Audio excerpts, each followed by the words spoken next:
Brought to you by the Every Dollar app. Start budgeting for free today. Let's go to Kelly in Indianapolis, Indiana. Kelly, how can we help? Hi. I've been kind of following the Ramsey plan for just trying to follow it for maybe about a year or two, but I just have one last credit card I just can't quite seem to get rid of. I don't have a balance, but I'm just trying to convince myself to actually get rid of it. I love this. And Kelly, I break this down in the new book into 8 different characters. So can you tell me which one you fall into? Is it out of fear? Is it for the rewards? Is it the convenience? What is causing you to go, I can't cut this thing up? I feel like it's more like maybe the pressure of like everyone said, like, you should always have one because you never know if you're going to get stuck in a situation where you're going to need it. Okay, so for you, I'm going to call you the emergency shelter. That's the 6th personality in the book. I need my credit card in case of emergencies, right? Probably, yeah. Okay.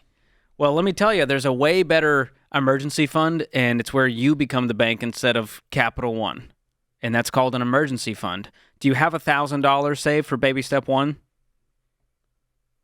I do. I'm actually in 4 and 6. Wonderful. So how much money do you have in savings?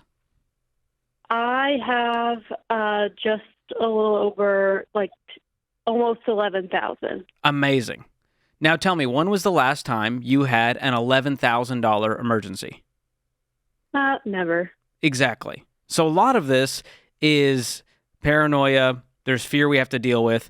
And the other piece of the equation is you have insurance that will transfer the risk. You have things called deductibles and out-of-pocket maximums. And so you're going to be protected, and you don't need these credit card companies anymore. They were never your friend, and it's just a rubber crutch, and it's only a matter of time before they come knocking saying, hey, Kelly, we'll come save you at 22% APR.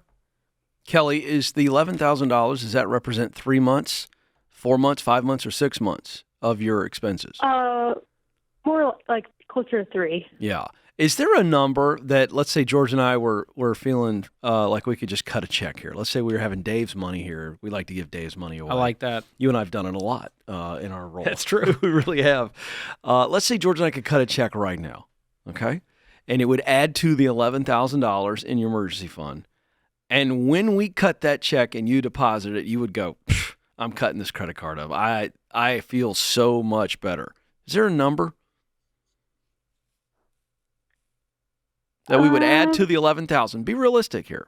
What's the number that if we wrote a check to add to the $11,000, giving you a total of in your emergency fund where you go, okay, I don't need this stupid credit card. Just curious. What's that number? I guess maybe another 9,000 to make it 20. All right. Now, George, you see what I'm doing there? Absolutely. I'll give it back to you. We You're just the put money some expert. facts on the security gland, which is largely feelings. And we just said if you had 20 grand, you would feel so secure, it would be a force field between you and life. And that would be more like 6 months of expenses, correct?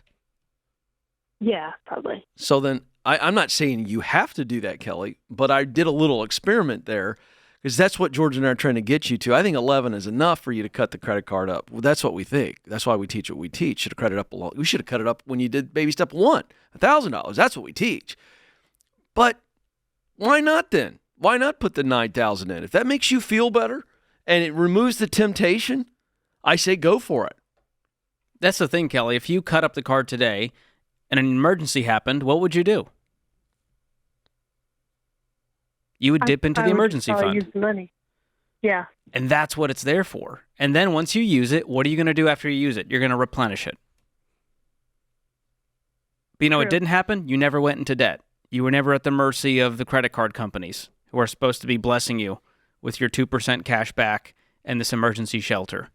And so I'm going to encourage you to do the brave thing. And what's amazing to me, Kelly, is as people have been reading the credit card chapter in my new book, they're telling me for years we couldn't cut it up, and you finally coaxed us into it. With all of the research and humor and every objection I've ever had, I address it in that chapter. So I'm going to send you a copy of the book, and I want you to read that and then send me a DM when you cut it up with a picture. Can you do that for me?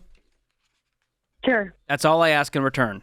So hang on the line. Austin is going to pick up, and we'll make sure you get a copy of Breaking Free from Broke. It's chapter 3 specifically, And Ken, I want to do another little mindset trick, if I Okay. might, George. I want you to join me on this. you are like the David Blaine of I don't think the so. Ramsey Show. But Kelly, you said something at the start of the call when George was asking you, what's holding you back from cutting this up? And what you told him was what other people are going to say to me. Because other people in your life are saying, Kelly, you're a moron. They're not using that language, but that's how you feel. But they're going, Kelly, it's silly to cut the credit card up in case something were to happen. And so you haven't cut it up because you're worried about what they'll say. But what if something happens and when they hear about it, they're like, what? What did you do? You went, I cut a check because I had it in the bank. Or you said, well, I kept that credit card thanks to you, and I put it on the credit card. I got to pay it off quick because it's about 23% interest. Ugh. Which of those two answers are your friends and family going to be impressed with the most? You tell me. Probably the first one. So, Kelly, you're not going to be viewed as silly Kelly. You're going to be viewed as smart Kelly by the very people you're worried about and being criticized by. True or false? True. There it is. So- and guess what? Those friends are normal, Ken. Yeah. Normal's broke. We know 4 out of 10 people have nothing in savings. 25% of people have to use the credit card to cover the bills. Mm-hmm. That's not Kelly. You've unsubscribed from Normal. And fear is a terrible financial advisor. And so these credit cards, using other people's money actually makes you feel less in control because your body's keeping the score. It knows that you're not truly safe when you borrow someone else's money. When you don't use debt, you got less stress. Create your free every dollar budget today, the simplest way to budget for your life.